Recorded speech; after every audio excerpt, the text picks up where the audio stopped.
तो आज प्रथम संभागीय सेमिनार का तीसरा दिन है और आज का जो विषय है शिव की शिक्षा शिवोक्ति के ऊपर थोड़ा सा इसकी बैकग्राउंड की मैं चर्चा करूंगा। ये शिवोक्ति नमः शिवाय शांताय से लिया गया है। बाबा नमः शिवाय शांताय बुक की जो रचना कर रहे थे उसकी पूर्णाहुति काशी में बलराम सिंह दादा के घर पर की।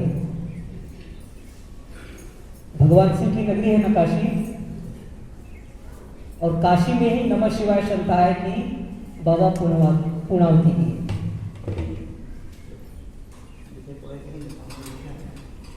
शिव की उपयोगिता क्या है? यदि हम लोग नमः शिवाय शांताय और नमामि कृष्ण सुंदरम ठीक से अगर अध्ययन करेंगे तो हम लोगों को पता चलेगा कि बाबा नमामि कृष्ण सुंदरम और नमः शिवाय शांताय के माध्यम से तारक ब्रह्म की कैसी अभिव्यक्ति होती है उन्होंने अभिव्यक्त किया है। क्योंकि कोई भी तारक ब्रह्म अपनी महिमा का गुणगान स्वयं नहीं करते हैं, तो बाबा इतने कॉन्फिडेंस के साथ जो बात शिव के लिए और भगवान कृष्ण के लिए जो कह दिए, इससे क्या पता चलता है? इतनी कॉन्फिडेंस के साथ वो वही व्यक्ति बोल सकता है जो स्वयं हो, क्योंकि आप अपने बारे में जितना बोल सकते हैं कोई और नहीं बोल सकता। तो नमः शिवाय शांताय और शिवोक्ति के माध्यम से बाबा तारक ब्रह्म की अभिव्यक्ति कैसी होती है इसके माध्यम से बाबा ने की है। हम लोग इसको ठीक से पढ़ेंगे तो समझ में आएगा कि भगवान शिव और भगवान कृष्ण का कितना बड़ा योगदान है हमारे मानव सभ्यता के लिए। आज से 7,500 वर्ष पहले जो भगवान शिव बात कह गए, आज भी वो बात उतना ही सत्य है। भगवान शिव के समय का जो जीवन था मनुष्य का बिल्कुल पशु के जैसा था। इसलिए उनके जीवन का सबसे बड़ा दुख यही था कि मनुष्य बिल्कुल पशु के माफिक जीवन बिताता था, और भगवान शिव ने मनुष्य को, पशु को कैसे मनुष्य बनाया जाए उसको बनाने के लिए उन्होंने बहुत प्रयास किया, रात दिन उन्होंने एक कर दिया। तो भगवान शिव का वह पक्ष जो इंडियन हिस्ट्री के रिकॉर्ड में नहीं है, उसी पक्ष को बाबा नमः शिवाय शांताय के माध्यम से कह रहे हैं। हिस्ट्री दो तरह की होती है, एक रिकॉर्डेड हिस्ट्री और दूसरा अनरिकॉर्डेड हिस्ट्री। अनरिकॉर्डेड हिस्ट्री जो स्केल ऑफ हिस्ट्री है, अगर 3 आवर्स 1 मिनट की है तो हिस्ट्री की जो रिकॉर्डिंग है रिकॉर्डेड हिस्ट्री 1 मिनट की ही होती है, बाकी 3 आवर्स अनरिकॉर्डेड। तो भगवान शिव आज से 7,500 वर्ष पहले जो बात कह गए उसकी भारत के इतिहास में कहीं चर्चा नहीं, इंडियन हिस्ट्री में कहीं रिकॉर्ड में नहीं। तो बाबा उस पक्ष को, भगवान शिव की उपयोगिता क्या है, उसको नमः शिवाय शांताय के रूप में हम लोगों के समझ दिए कि हम जानें कि भगवान शिव का योगदान क्या है मानव सभ्यता के लिए। हम सभी को पता है कि सभ्यता का आदि जनक भगवान शिव को ही कहा जाता है। सभ्यता का जो सूत्रपात भगवान शिव ने ही किया है, इसीलिए उनको आदि पिता के रूप में हम जानते हैं, मानते हैं। आज भी समाज में भगवान सदाशिव को आदि पिता, आदि गुरु के रूप में लोग जानते हैं। तारक ब्रह्म के रूप में समाज जाने या नहीं जाने एक ऐसा शब्द है दार्शनिक, लेकिन आदि पिता के रूप में सभी जानते हैं। तो शिवोक्ति है क्या चीज? समाज को व्यवस्थित रूप देने के लिए भगवान शिव ने जो निर्देश दिए हैं उसी को शिवोक्ति के नाम से जानते हैं। भगवान शिव ने समाज को व्यवस्थित करने का जो निर्देश दिए उसी को शिवोक्ति कहते हैं। और उस युक्ति को भगवान शिव ने 12 सूत्रों में बांटा है। 12 सूत्र में उसको पिरोया है और वो 12 सूत्र की जो युक्ति है आज हम आपके सामने बोर्ड पर लिखा हुआ है। अब इस युक्ति के बारे में एक एक करके हम लोग जानेंगे, समझेंगे, पढ़ेंगे।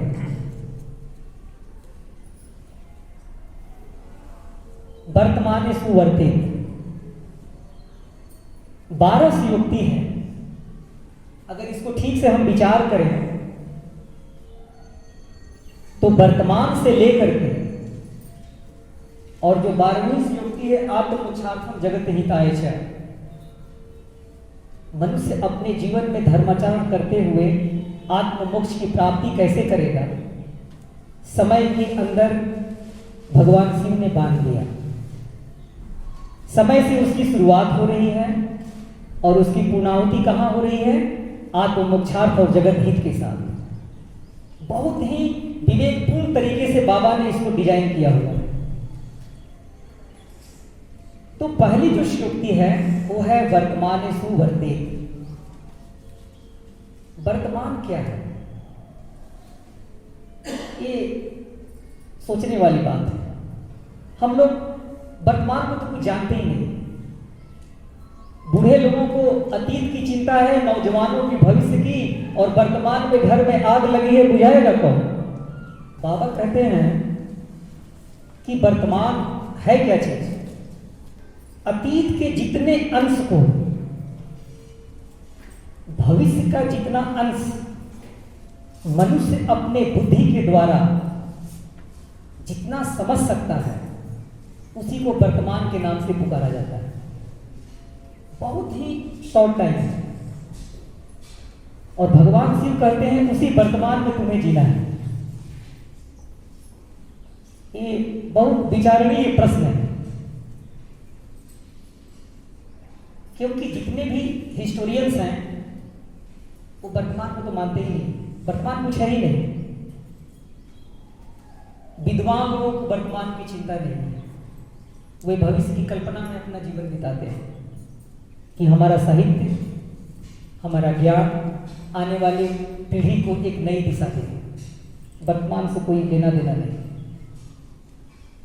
भगवान शिव कहते हैं कि याद रखो, हर भविष्य वर्तमान के दरवाजे से गुजरता है। हर भविष्य वर्तमान के दरवाजे से गुजरता है, क्योंकि हम जो कुछ कर रहे हैं वो सब कुछ वर्तमान में ही तो है।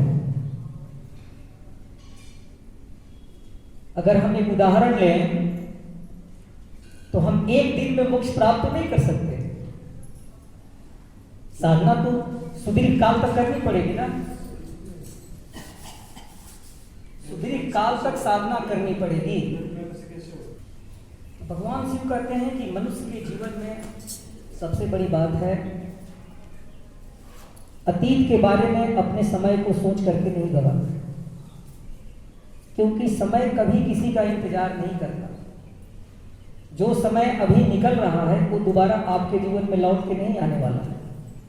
इसीलिए जिस समय में हम हैं उसके महत्व को समझना चाहिए। ये सबके लिए है, जो विद्यार्थी हैं, जो नौकरी करने वाले हैं, जो सामाजिक जीवन में व्यस्त हैं, जो राजनीतिक जीवन में व्यस्त हैं, जिस जीवन के हर एक क्षेत्र में भी क्यों ना हो, सबके लिए वर्तमान में जीना होगा, वर्तमान के महत्व को समझना होगा। क्योंकि आज का मनुष्य हर चीज पर कॉन्सेंट्रेट कर लिया, लेकिन टाइम के ऊपर कॉन्सेंट्रेट नहीं किया। जिस दिन टाइम के ऊपर मनुष्य कॉन्सेंट्रेट कर लेंगे उस दिन जीवन की नई परिभाषा सामने आएगी।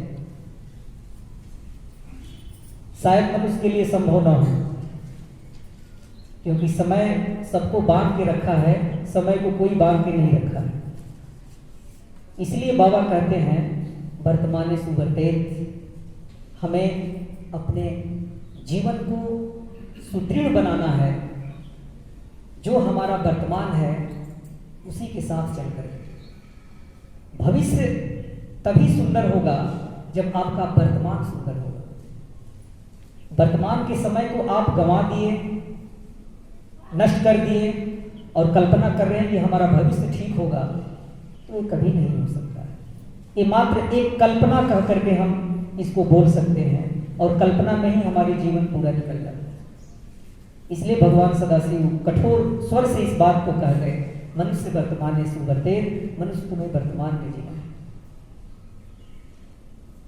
दूसरी युक्ति है लोक व्यामोह कारक।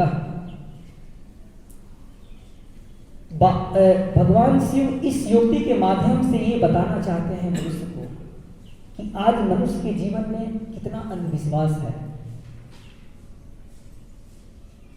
मूलभूत से मनुष्य का जो मन है ना, वो दो काम, उसका मूल रूप से दो ही काम है, किसी चीज को याद रखना और उसका चिंतन करना। अक्सर 99% मनुष्य मन के इस दो काम को लगाना नहीं चाहते हैं। इसीलिए आज समाज में इतना अंधविश्वास फैला हुआ है। तो लोगों के अंदर रोग के जीवाणु, ऐसे लोगों का काम है डाल देना। बाबा नव्य मानवतावाद बुद्धि की मुक्ति में बाबा बता रहे हैं कि मनुष्य तुम खूब पढ़ोगे, लिखोगे, ज्ञान की चर्चा करोगे और जो बात मानने लायक है उसी को स्वीकार करोगे। इसलिए बाबा कहते हैं 5 साल का बच्चा भी युक्तिपूर्ण बात बोलेगा तो उसे स्वीकार करोगे, और 80 साल का बूढ़ा और ब्रह्मा भी अगर त्रुटिपूर्ण बात करेंगे तो उसे कदापि स्वीकार नहीं करोगे।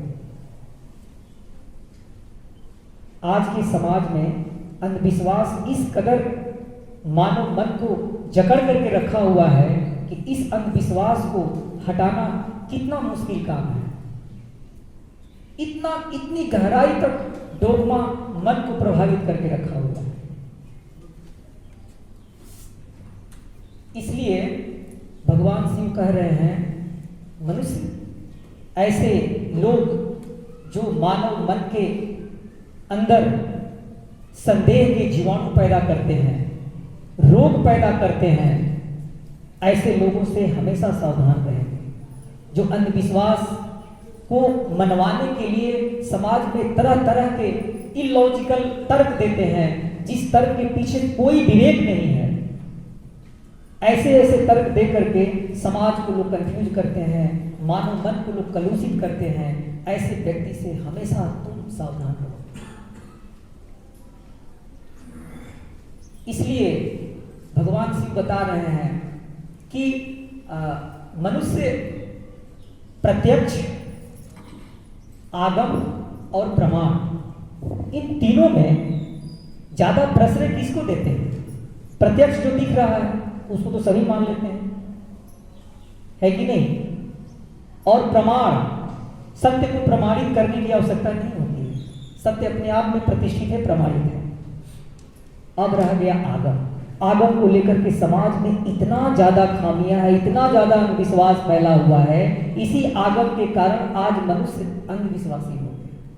किसी ने कह दिया कि चांद का टुकड़ा टुकड़ा कर दिया, चांद में एक काला धब्बा है, और आप सुन रहे हैं, कुछ बोल भी नहीं रहे हैं और उसको स्वीकार भी कर रहे हैं। आप अपना विवेक का जरा सा भी इस्तेमाल नहीं कर रहे हैं। सामने वाला व्यक्ति क्या कह रहा है और क्या सुन रहे हैं, आपको ये भी समझ नहीं। किसी ने कह दिया कि चांद के ऊपर एक खरगोश शशांक बैठा हुआ, इसलिए चांद का एक नाम शशांक। तो इस तरह की व्याधियां मानव मन में ऐसे लोग डाल देते हैं। इसलिए बाबा कहते हैं कि मनुष्य तुम खूब पढ़ोगे, लिखोगे, ज्ञान की चर्चा करोगे और वह बात जो मानने लायक है उसी को स्वीकार करोगे। ऐसे ही कोई बात को स्वीकार करके अंधे रास्ते पर नहीं दौड़ जाओ। इसीलिए अपने विवेक का सहारा लेना है, ज्ञान की चर्चा करनी है। तो लोक व्यामोह कारकम, भगवान शिव ने इस तत्व को मनुष्य को खुले स्वर से, कंठ से कह दिया कि मनुष्य ऐसे लोग, ऐसा व्यक्ति जो मानव मन में संदेह पैदा करता है, मानव मन में विश्वास डालता है, ऐसे लोगों से हमेशा दूर रहोगे। ऐसे लोगों के साथ संघर्ष करना पड़ेगा।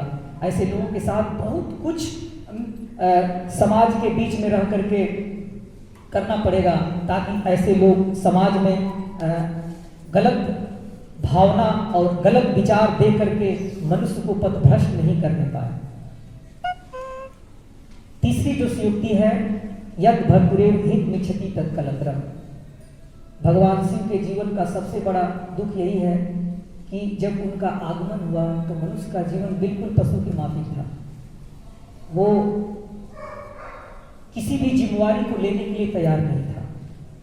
जैसे पशु है, पशु जीते हैं, तो स्वैरी और स्वैरिणी दो तरह के फैमिली, एक परिवार युक्त हाथी, ठीक है, हाथी का परिवार, और बाघ, कुत्ता, बिल्ली, इस तरह का स्वैरिणी परिवार के लोगों में होता क्या था कि मनुष्य बिल्कुल स्वतंत्र स्वच्छंद की माफिक जीवन जीता था। किसी भी अधिकार को, दायित्व को निर्वाह करने के लिए तैयार नहीं होता था।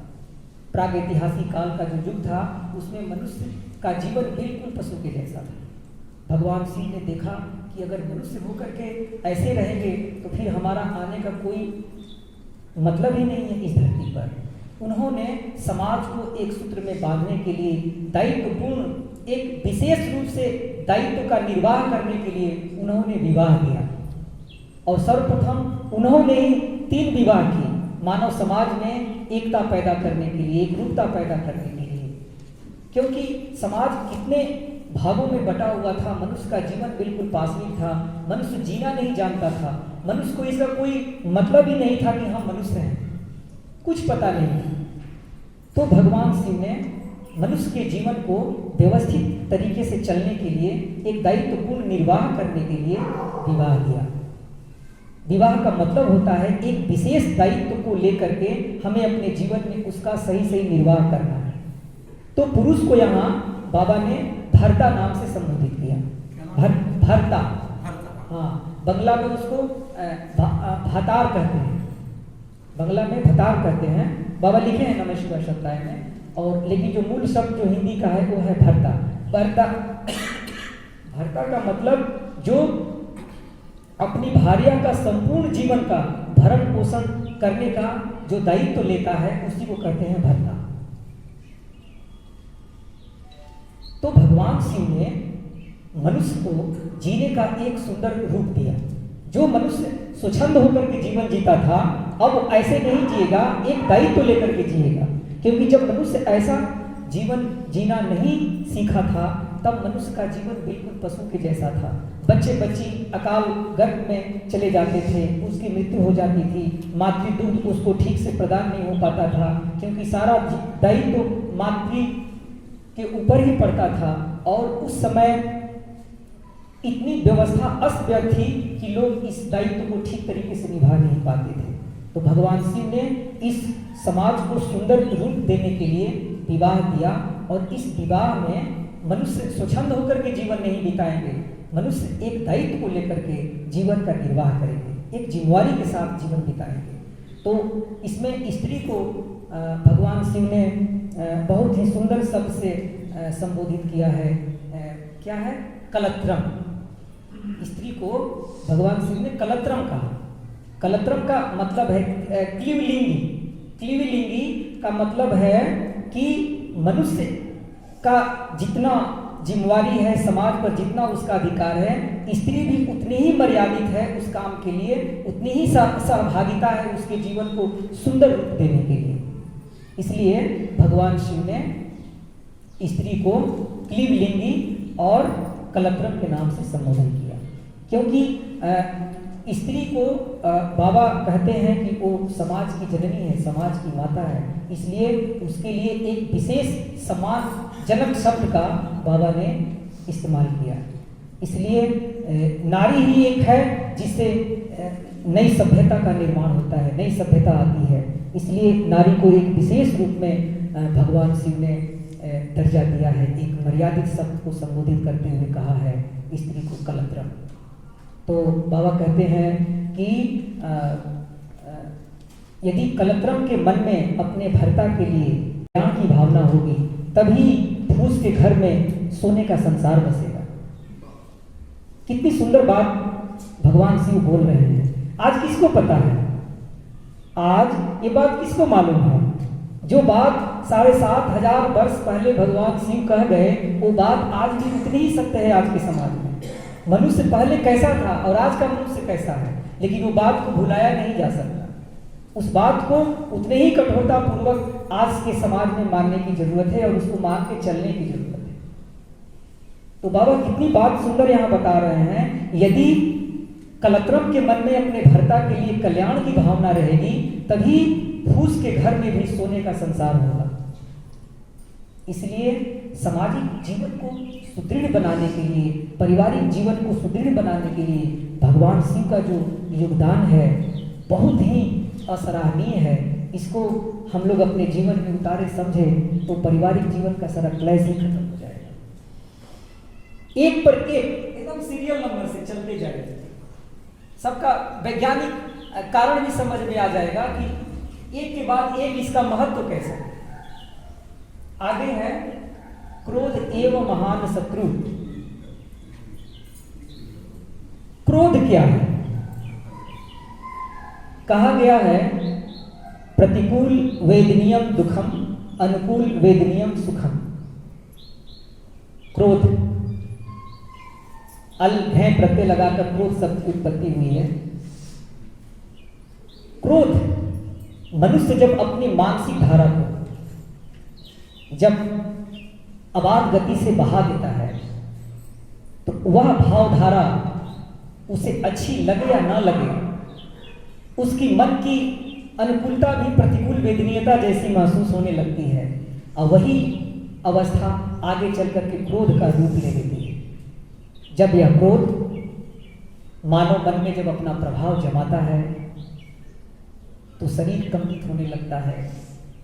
शरीर की जो नर्व सेल, नर्व फाइबर है वो पूरे कंपायमान हो जाते हैं, ब्लड प्रेशर बढ़ने लगता है, मनुष्य अपने पद से विचलित होने लगता है, संग्राम में पराजय हो जाती है, अकाल मृत्यु हो जाती है। अब देखिए क्रोध हमारे मानव मन को कितना नुकसान करता है। बाबा कहते हैं ये बात यहीं खत्म नहीं हो जाती है। क्रोधा जिस कारण से मन में क्रोध उत्पन्न होता है, मनुष्य उस क्रोधावस्था में उसी कारण को लेकर के हर समय मननशील हो जाता है। इसलिए उसकी मानसिक शक्ति नष्ट हो जाती है, उसकी चिंतन शक्ति को स्तब्ध कर देता है। खाते पीते सोते बैठते उस समय हर समय उसी का चिंतन करते रहता है जिस कारण से उसके मन में क्रोध आया है।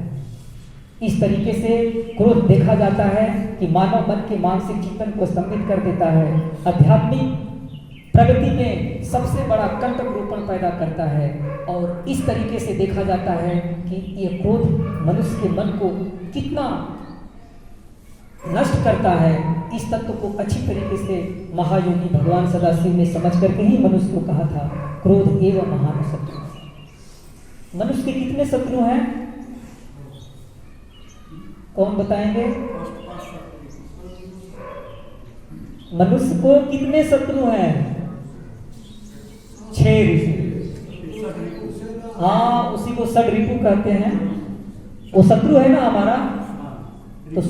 तो शत्रु पर कैसे विजय प्राप्त करनी है? बाबा क्या करते हैं? हाँ हाँ, बहुत अच्छा। और आगे बोलिए। आसन का भी उसमें महत्व है। व्यवहारिक जीवन में जब शत्रु परेशान करता है तो उसको क्या करते हैं? बांध कर पीटते हैं ना। बांध कर पीटते हैं ना, नहीं पीटते हैं?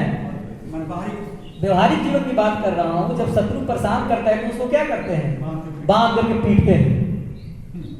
5 यम या 5 नियम से विजय प्राप्त किया। प्रतिकूल धारा का अनुसरण करें। बता रहा हूँ, बाबा चर्याचर सेकंड पार्ट में लिखते हैं कि यम नियम के पालन से मन से पास और रिपु दोनों हट जाएंगे।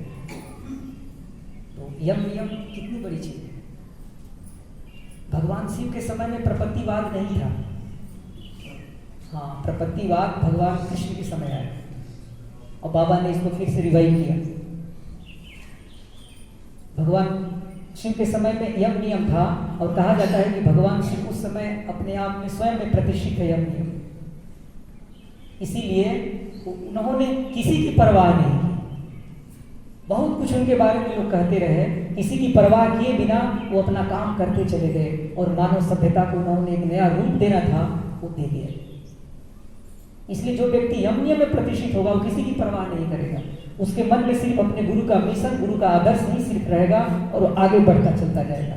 इसलिए हम लोग ध्वज वंदना में कहते हैं ना, सोजा पोथे चोलिया में बाका पोथे कभू कभू ना, बोलते हैं ना, वो बात रटने के लिए नहीं है, उसको जीवन में चरितार्थ करने वाली बात है। तो क्रोध से हमारा मन को कितना नुकसान होता है, इसलिए भगवान कृष्ण गीता के 2 अध्याय के 64 नंबर श्लोक में बोले हैं, क्रोधात् भवति सम्मोह सम्मोहा अस्मृति विभ्रमा अस्मृति विभ्रंश बुद्धि नाशा नाशात् प्राण नश्यति।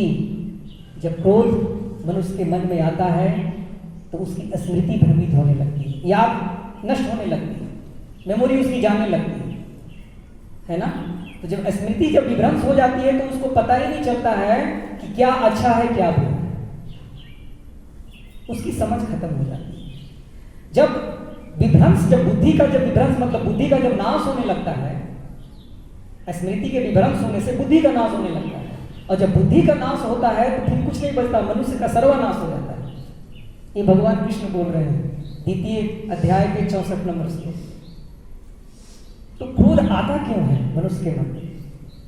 एक सीधी सी बात है, मनुष्य जो जैसा चाहता है अगर वैसा ना हो तो उसे क्रोध आता है, और जब क्रोध आता है तो जिस कारण से उसके मन में क्रोध आया उस विषय के लिए उसके मन में मोह और बढ़ जाता है,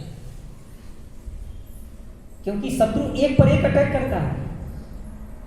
6 शत्रु जो एक पर एक बैठा हुआ है हमारे मन के अंदर, वो ऐसे आपका पीछा नहीं छोड़ेगा। जब काम की प्राप्ति नहीं होती है, मनुष्य जैसा चाहता है, जब वैसी प्राप्त नहीं कर पाता है तो उसे क्रोध आता है, ऑटोमेटिक स्वाभाविक चीजें हैं। जब इच्छाओं की पूर्ति नहीं होती है तो मनुष्य के अंदर क्रोध आता है। तो काम क्रोध, क्रोध के बाद क्या है? लोभ। मनुष्य लोभी हो जाता है। नहीं, जिस कारण से मन में क्रोध आया जिस विषय के लिए, अब तो उस चीज को हम पा करके ही रहेंगे। तो पाने में क्या करेगा मनुष्य? फिर गलत रास्ता अपनाएगा, तो मोह ग्रसित हो जाएगा, है ना। देखिए, कामनाओं का गुलामी करते करते मनुष्य अपने 6 शत्रुओं का गुलाम हो जाता है, सिर्फ एक कामना। और मनुष्य ही एक ऐसा जीव है जो पूरी जिंदगी कामनाओं की गुलामी करता है। इसीलिए संत कबीर बहुत सुंदर बात कहे हैं, चाह चामरी चूमरी यदि नियत की नीच, तुम तो परम ब्रह्म हो यदि चाह ना आवे नीच। कामना, चाहत मनुष्य को पूरी जिंदगी गुलाम बना के रखती है। इसीलिए इस चाहत के अंदर हमेशा एक आध्यात्मिक भाव लाना पड़ेगा। हमारा आध्यात्मिक भाव, हमारा गुरु का मिशन, हमारा आदर्श, कैसे हम आगे बढ़ेंगे जीवन में, कैसे अधिक से अधिक लोगों को आनंद मार्ग के रास्ते पर लाएंगे, साधना के मार्ग पर लाएंगे, ये चाहत है, ये पॉजिटिव है। इस भावना में कोई आपका व्यक्तिगत स्वार्थ की कामना नहीं है, निस्वार्थ है। गुरु का मिशन को लेकर के हमको आगे बढ़ना है। तो ये कामना आपको कभी भी आपके रास्ते से भटकाने नहीं देगी, आप अपने जीवन के लक्ष्य तक पहुंच जाएंगे। लेकिन अगर कामना अगर भौतिकता में बह गई, आपकी मन आपका इस भौतिक वस्तु में लिप्त हो गया और उसके लिए आप अपने मन की शक्ति को अबाध गति से बहा दिए, तो फिर तो कुछ नहीं, एक पर एक शत्रु आपको अटैक करना शुरू करेगा। इसीलिए बाबा कहते हैं क्रोध हम करेंगे लेकिन सात्विक क्रोध, तामसिक क्रोध नहीं। अगर सात्विक क्रोध हम नहीं करेंगे तो हम अपने परिवार में अनुशासन नहीं ला सकते हैं, समाज में अनुशासन नहीं ला सकते हैं, हम अपने व्यक्तिगत जीवन में भी अनुशासन नहीं ला सकते। इसीलिए सामाजिक दृष्टिकोण को देखते हुए बाबा ने साफ कह दिया कि सात्विक क्रोध माता पिता करेंगे अपने बच्चों में अनुशासन लाने के लिए। बच्चा साधना पूजा नहीं करता है तो उसको डांटेंगे, है जब तक तुम साधना नहीं करोगे तब तक भोजन नहीं मिलेगा, थोड़ा कठोर होना पड़ता है। ये सात्विक क्रोध है, और सात्विक क्रोध समाज में अनुशासन लाना, परिवार में अनुशासन लाने के लिए करना पड़ेगा। जिस दिन इस क्रोध का आप त्याग कर देंगे, आदमी स्वच्छंद हो जाएगा। आपका बच्चा बच्ची भी एकदम स्वच्छंद हो जाएगा, कुछ मानेगा ही नहीं, कोई कदर नहीं करेगा। तामसिक क्रोध नहीं करना। तामसिक क्रोध का मतलब हम वैसा क्रोध जिसके चलते हम व्यक्ति और समाज दोनों को नुकसान कर रहे हैं। तामसिक क्रोध आ गया, विवेक नष्ट हो गया, किसी का गला काट दिया मुझसे, किसी का हाथ काट दिया, किसी का पाँव काट दिया। तो इस तरह का क्रोध हमको नहीं करना है। इस तरह का क्रोध करने से क्या होगा? पाप हो जाएगा। ठीक है, क्रोध समझ में आ गया कि क्रोध से कितना नुकसान है। तो सभी लोग तामसिक क्रोध से बचेंगे, लेकिन अनुशासन में रहने के लिए, परिवार में अनुशासन मेंटेन रखने के लिए सात्विक क्रोध का सहारा लेना पड़ेगा। आगे है लोभ पापस्य हेतुभूतः। लोभ क्या है? लालच। कहते हैं ना कि बहुत लालची है आदमी। लोभ पाप का कारण। लोभ से पाप का जन्म होता है। अगर लालच को समय रहते नियंत्रण में नहीं ला गया तो मनुष्य ऐसा ऐसा इस धरती पर पाप करेगा, वो किसी भी पाप को पाप नहीं समझेगा। उसके कर्म से क्या होगा? समाज की क्षति होगी, उसके परिवार की क्षति होगी, राष्ट्र की क्षति होगी, पूरी दुनिया सफर करेगा। तो आदमी के मन में लोभ क्यों आता है? किस कारण से मनुष्य के मन में लोभ आता है? ये बात जुड़ी हुई है। सबसे पहले काम, फिर क्रोध और फिर लोभ, है ना?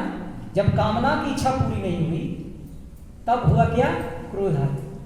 और जब क्रोध आता है तो आदमी सबसे पहले क्या खोता है? अपना विवेक। जब विवेक जब नष्ट हो गया तो अब उसके पास क्या रह गया? क्या अच्छा है क्या बुरा है, उसकी समझ उसके पास नहीं है। तो जब आदमी के पास समझ नहीं है, उसका विवेक नष्ट हो गया, तो वो क्या कर रहा है क्या नहीं कर रहा है उसको इसका तो पता नहीं चलेगा। वो पाप कर रहा है कि पुण्य कर रहा है, इसका तो पता नहीं चल रहा है। इसलिए लोभ से पाप का जन्म होता है।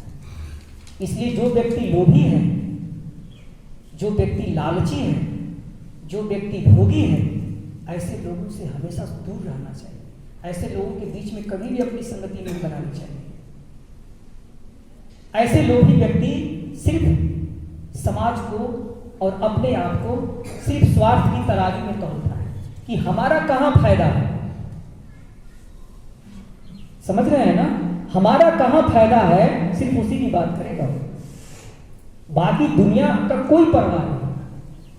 एक आदमी था ना, बहुत तपस्या किया, कहते हैं लेकिन भगवान को भी नहीं छोड़ते हैं। इतना तपस्या किया कि भगवान शिव सामने आ गए, बोले क्या चाहिए? बहुत तपस्या किया, मैं तुझसे प्रसन्न हूं, मांगो, लेकिन एक ही वर मांगना, एक ही वर देने का अधिकार है।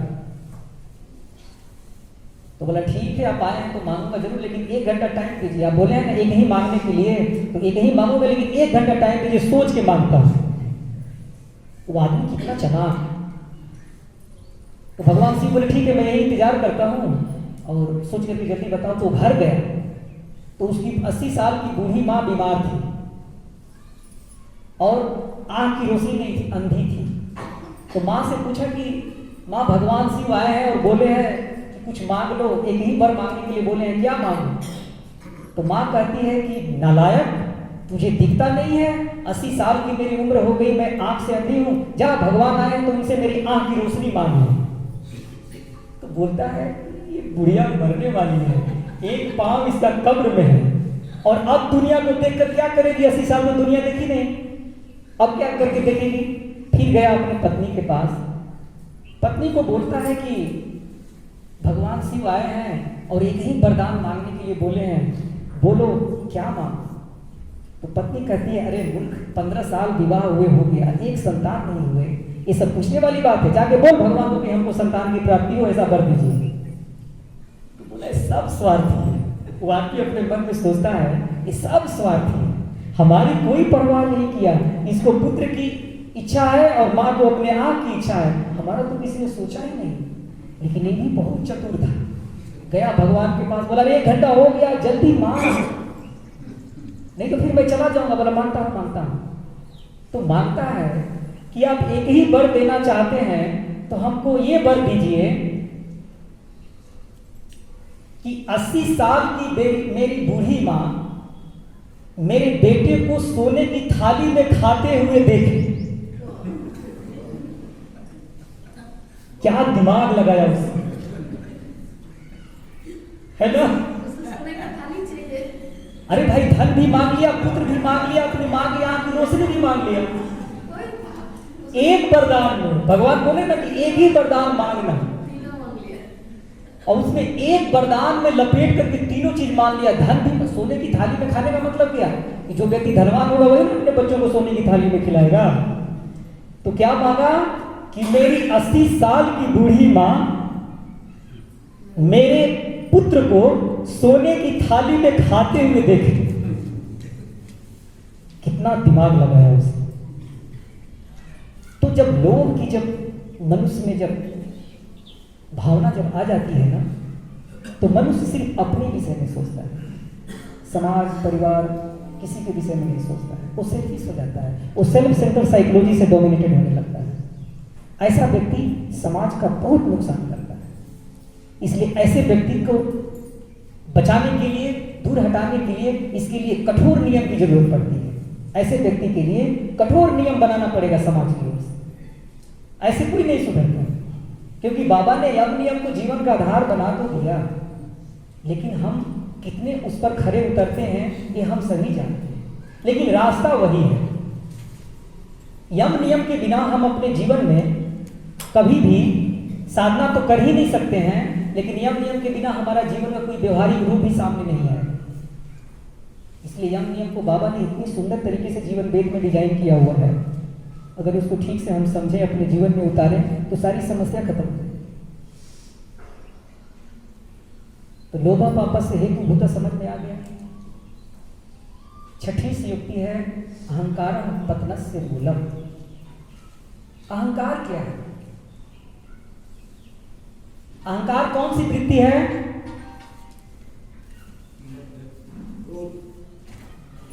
अहंकार वृत्ति है ना? कहां है? कितनी वृत्तियां हैं हमारे मन में? 50 में अहंकार कौन सी वृत्ति है? ये कहां इसका स्थान है? अनाहत चक्र में। अनाहत चक्र में अहंकार है। इसलिए जब व्यक्ति अहंकारी होता है तो उसका सीना ऐसे हो जाता है ना, होता है ना, और चलता कैसे है? सीना तान के 56 इंच का सीना। तो अहंकार पतन का कारण है। अहंकार से पतन का रास्ता खुलता है। इसलिए जब व्यक्ति के मन में अहंकार होता है ना, वो किसी को कुछ नहीं समझता है, सिर्फ अपनी ही बात मनवाने के लिए एन केन प्रकारेण जबरदस्ती करता है कि हम जो बोल रहे हैं हमारी ही बात सत्य है और इसी को मान करके चलना है सबको। यही है अहंकार का रूप। और जब आदमी उसकी बात को नहीं मानता है तो अब उसको नुकसान पहुंचाने के लिए अलग अलग हथकंडे अपनाने लगता है। अरे वो व्यक्ति हमको नहीं माना, उसकी ये मजाल, उसकी औकात क्या है हमारे सामने बात करने की, हमारी बात को उसने इग्नोर कर दिया, हम तो उसको छोड़ेंगे नहीं। और उसको क्या क्या नुकसान पहुंचाता है आप कल्पना भी नहीं कर सकते। अस्मिता एक उसी का सूक्ष्म रूप है। जब अस्मिता का जब आदमी शिकार होता है ना, तो क्या नहीं कर सकता है। अस्मिता कितना नीचे जा सकता है मनुष्य सोच भी नहीं सकता। इसीलिए कौरवों का नाश क्यों हुआ? अहंकार की वजह से। दुर्योधन को बहुत अहंकार था ना। भगवान विष्णु को बहुत कोशिश किए कि युद्ध को नहीं होने दिया जाए, लेकिन दुर्योधन का जो ईर्ष्या और अहंकार था वो युद्ध का रूप ले लिया। अंत में तो संधि समझौता में तो भगवान शिव 5 गांव भी मांग लिए थे कि अगर इसको भी दे दोगे तो युद्ध नहीं होगा, पांडव इसी को संतुष्ट कर लेंगे लेकर के, लेकिन उसको भी नहीं दिया। अब सोचिए कि अहंकार कितना चरम सीमा पर पहुंचा हुआ। माता गांधारी बोलती रही कि बेटा तुम क्यों नहीं धर्म का रास्ते पर चलते हो? तो बोलता है कि मैं जानता हूँ कि धर्म क्या है, मैं भी जानता हूँ कि धर्म क्या है, लेकिन मेरे अंदर जो राक्षस बैठा हुआ है वो हमको धर्म के रास्ते पर चलने के लिए प्रेरित ही नहीं करता है, तो मैं क्या करूँ? और अंत में पूरा कौरव खत्म, उसे खानदान में कोई बचा? कोई नहीं बचा। तो देखिए कि अहंकार से आदमी अपना नाश ही नहीं करता है, अपने वंश का भी नाश कर डालता है। पूरा कुरुवंश खत्म हो गया सिर्फ इसी अहंकार के चलते। इसीलिए बाबा कहते हैं कि साधक के मन में कभी भी अहंकार नहीं होना चाहिए। इसलिए बाबा ने अहंकार से बचने के लिए क्या रास्ता दिया? प्रत्याहार। हम जितना प्रत्याहार करेंगे हमारे मन में अहंकार उतनी ही तेजी के साथ बाहर निकल जाएगा। इसलिए अहंकार कहते हैं ना, अहंकार भगवान का भोजन है, इसलिए उनका नाम है एक दर्पहारी। दर्प का मतलब अहंकार होता है, दर्पहारी का मतलब कि जिसका आहार, दर्प जिसका आहार है, अहंकार जिसका आहार है। इसलिए गुरु कभी भी अहंकार नहीं रहने देता है। आप कितना भी अपने आप को विद्वान ज्ञानी समझ लीजिए, लेकिन साधना के रास्ते पर चलेंगे तो गुरु रगड़ देता है। वो बंदर को देखे है ना, सांप को जब पकड़ता है तो ऐसे रगड़ेगा, फिर उठा कर देखेगा इसका जीभ निकल रहा है कि नहीं, फिर ऐसे उसको रगड़ेगा, फिर देखेगा। वो जब तक रगड़ता रहेगा तब तक कि सांप का जीभ निकलना बंद ना हो जाए। तो तांत्रिक गुरु ऐसे ही, जब उनका सानिध्य मिलेगा, उनके शरण में जब जाएंगे तो आपके जो भी अंदर अहंकार आएगा तो उसको ऐसे रगड़ देंगे, तो छोड़ेंगे नहीं। और जब तक आपके अंदर अहंकार है तब तक आप अपने मन में कभी भी अच्छाइयों, दूसरे की जो अच्छाई है उसको आप एक्सेप्ट नहीं कर सकते, कभी भी नहीं। क्योंकि अहंकार एक ऐसी वृत्ति है जब मानव मन में जब अपना प्रभाव जमाता है तो उसके अंदर एक सबसे बड़ा सुप्रीटी जो कम्प्लेक्स है वो आ जाता है। वो समझता है कि मैं ही सब कुछ, और इस मैं को लेकर के अपना पूरा सत्यानाश कर देता है, सर्वनाश कर देता है। इसीलिए एक घटना याद है कि एक दादा थे, उन दिनों बाबा कोलकाता में रहा करते थे। तो दादा बाबा के पास गए और बाबा के पास बोले कि बाबा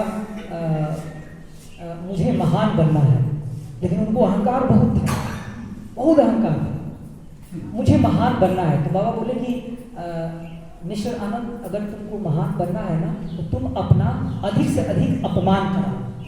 अब भाई अहंकारी आदमी और अपना अपमान कराए ये कभी संभव ही नहीं है। जिस व्यक्ति को अहंकार है उसका आप इंसल्ट कर दीजिए, अपमान कर दीजिए, वो आपको मार डालेगा। वो दादा का था अपने ज्ञान का, काफी पढ़े लिखे थे, तो बाबा के सामने कमिटमेंट हो गया। बाबा ने कह दिया कि तुम अपना अधिक से अधिक अपना इंसल्ट कराना सीखो, अपमान कराना सीखो, तो तुम एक दिन महान बन जाओ। ये बात कह करके बाबा चुप हो गए और वो मिस्टर आनंद भी भूल गए। और बाबा उसी कहते हैं कि जो गुरु कमिटमेंट करते हैं गुरु कभी नहीं भूलते। गुरु एक बार आपके साथ संकल्प ले लिया तो आप भूल सकते हैं, लेकिन गुरु नहीं भूल सकते। बाबा को तो याद है कि मेरा बच्चा मेरे सामने आकर के गिड़गिड़ाया है, समर्पण किया है कि मुझे महान बनना है, तो गुरु ने व्यवस्था कर दी। अब बाबा उसी दीप से उनके पीछे लोगों को लगा दिया, बोले कि ये जहां भी कहीं रहे इसको हमेशा इंसल्ट करो और चुपचाप तुम लोग सुनना, इसे लड़ाई मत करना, खाली चुपचाप सुनना। ये कहता क्या है, लोगों को पीछे बाबा लगाया। 10 साल बीत गया, इतना इनका अपमान हुआ कि कोई इनको इज्जत ही नहीं देता। इनके अहंकार को चोट लगते हैं और ऐसे करके वो फ्रस्ट्रेट हो गए। इस अहंकार की वजह से मन में भावना आ गई, गुरु से विश्वास ही उठ गया। बोले कि भगवान नहीं है ये, और बेतुकी की बातें करते हैं, और मेरे ऊपर से इनका ध्यान भी हट गया है, मर जाना ही ठीक है, अभी दुनिया मेरे लिए नहीं है, अब हम मर जाएं। तो एक दिन अपना भोजन करके आश्रम से निकले, रेलवे ट्रैक पर जाकर लेट जाएंगे, ट्रेन आएगी कट। तो जा करके लेट गए और घंटों बीत गया, ट्रेन आई, घंटों बीत गया, ट्रेन नहीं आई, स्पेशल ट्रेन भी नहीं आया, कोई ट्रेन नहीं आई। अब क्या हुआ बाबा जाने। फिर भूख लगी, बोले अब चलता हूँ, खा पी के आऊंगा तब मरूंगा। फिर आ गए आश्रम, खाए पिए, तब तक अंधेरा, रात हो गया, सोए, अब सुबह कल निकलूंगी। सुबह अपना बैग वगैरह लेकर के निकले, सोचे कि मरना ही है तो अपना बैग क्यों छोड़, क्योंकि आचार्य की प्रॉपर्टी होती है ना, अपना आचार, डायरी, चर्या सब प्रॉपर्टी होती है उसकी, तो सब बैग में ले करके अपना निकल, मतलब मरना है तो साथ लेके मरेंगे भाई। गए, लेट गए ट्रेन पे और बैग अपना ट्रेन के बगल में रख दिए पहचान के लिए। पहचान के लिए कि कोई जान ले कि ये दादा है आनंद मार के। तो ट्रेन आने लगी, सामने ट्रेन आ रही, इसी बीच में कोई बूढ़ा व्यक्ति आके बोलता है, अरे स्वामी जी मरना है तो अपना बैग किसके लिए छोड़ के जा रहे हैं? बैग तो लेके जाइए, आश्रम से तो बैग लेके आए थे मरने के लिए ना, तो बैग को क्यों छोड़ रहे हैं आप? तो उनका माइंड कंफ्यूज हो गया, बोले बात तो सही बोल रहे हैं, मैं तो आश्रम से बैग लेके निकला था साथ मरने के लिए। तो जैसे ही उठते हैं बैग लेने के लिए तो फिर ट्रेन चली गई, फिर घंटों इंतजार की ट्रेन नहीं आई। ऐसा बात बाबा को पता है, कलकत्ता में रिपोर्टिंग सेशन चल रहा था, ये फ्रस्ट्रेशन का रिपोर्टिंग में भी नहीं है। और बाबा बोले दादा कि हराम ज्यादा मरना चाहता है, जाओ उसको पकड़ करके ले आओ। उनकी पोस्टिंग उधर ही कलकत्ता साइड में थी, हुगली नदी से बहुत दूर जंगल एरिया था, अपना उधर रहते थे। तो बाबा उनको बताया जिसको भेजे कि जैसे ही बस स्टॉप पे आप उतरोगे ना, वहीं दूसरी बस से वो भी उतरेगा और उसको पकड़ कर सीधे मेरे पास लेकर के आए। गए और वही हुआ, बाबा का जो प्रॉपर गाइडलाइन था उसी के जैसे ही ये उतरते हैं वैसे ही वो दादा भी उसी बस से दूसरे वाली बस से वहीं उतरते हैं। तो कहते हैं मरने जा रहे थे, चलो चलो बाबा बुलाए हैं। अब इनका तो एकदम दिमाग का फ्यूज उड़ गया, बोले कि बाबा को सब पता चल गया क्या? बोले चलो ना, तुम्हारी खातिरदारी तो वहां होगी, चलो। अब ये मन में तरह तरह की भावना, फ्रस्ट्रेशन है, कुछ अच्छा नहीं लग रहा है। गए गुरु के पास, कमरे में बाबा के साथ, बोले हराम ज्यादा, तुमको जो मरना ही था तो अपना बैग छोड़ के मर रहा था रे। अब इनका माइंड में कुछ आ ही नहीं रहा है, बाबा के सामने बैठे। बाबा बोलते हैं, ये बोलते हैं कि बाबा मैं जीना नहीं चाहता, मैं पूरी तरह से फ्रस्ट्रेट हो चुका हूँ, आप भी अपना ध्यान हमारे ऊपर से हटा दीजिए, जहाँ जाता हूँ वहीं मेरा अपमान करता है, आपको दूर रहे। तो बाबा बोलते हैं मिस्टर आनंद, आज से 10 साल पहले कि वो बात याद करो कि तुम मेरे साथ क्या कमिटमेंट करवाए थे। ये भूल गए हैं, वो कुछ पता नहीं है। बोले बाबा मैं क्या कमिटमेंट करवाया था? बोले याद करो। बाबा ने उनके चिकुची को ऐसे स्पर्श किया और सारी चीजें याद आ गई। बाबा बोलते हैं याद करो दिन, इसी स्थान पे तुमने मुझसे आकर कहलवाया था ना कि बाबा मुझे महान बनना है, तो मैंने क्या कहा था कि तुम अधिक से अधिक अपना अपमान कराओ। इतना सुनना था बाबा के मुख से कि ये एकदम भाव समाधि में चले गए। बाबा के चरणों में गिर करके इतना रोए कि बाबा का पांव धुल गया उनके आंसू से। बाबा उनको उठा करके अपने सीने से लगाए, उनके माथा को सहलाए, बोले जाओ आज से मैं तुमको सर्टिफिकेट देता हूँ, तुम मेरी नज़र में आज से महान हो। वो दादा आज हम लोगों के बीच में नहीं है। वो कहानी इस इंसिडेंट को सुना करके अक्सर रोने लगते थे। आचार्य संतात्मानंद दादा का नाम आप सब लोग जानते हैं, क्या नाम था? संतात्मानंद दादा। बाबा उसके बाद फिर उनको कनाडा में पोस्टिंग करती है, बहुत लंबे समय तक कनाडा में रहे। तो देखिए सब कुछ गुरु क्षमा कर सकते हैं लेकिन अहंकार नहीं। इसलिए बाबा ने कहा अहंकार से बचना है तो अधिक से अधिक प्रत्याहार साधना करो।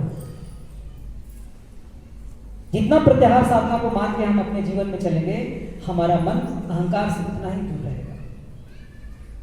अहंकार का मतलब समझ में आ गया ना सबको?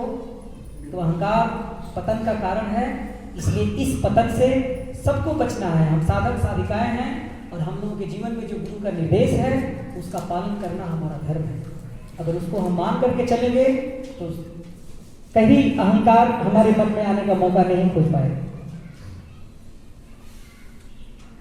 7वां है परिश्रमेण बिना कार्य सिद्धि भवति दुर्लभा। ये तो सभी जानते हैं कि बिना परिश्रम का कभी भी कार्य में सिद्धि नहीं मिलती है ना।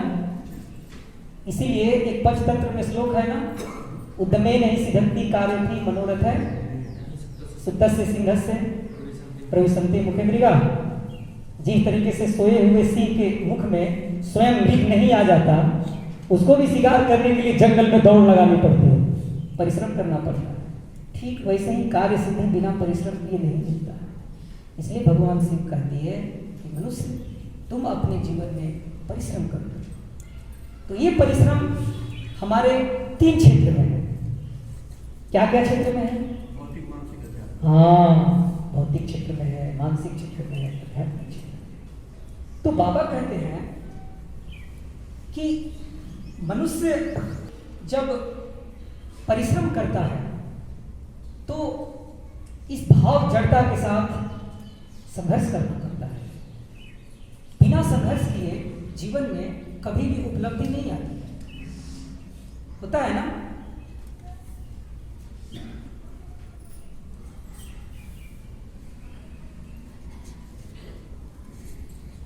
तो मनुष्य जब भाव जड़ता के विरुद्ध जब संग्राम करता है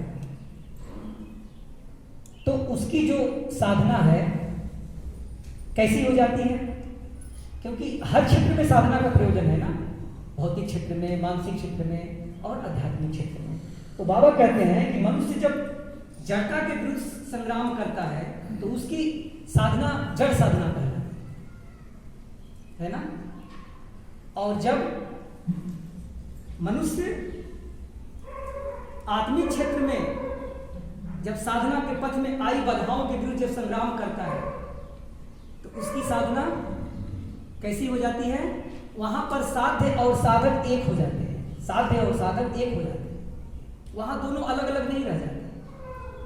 इसलिए भगवान शिव कहते हैं कि मनुष्य जब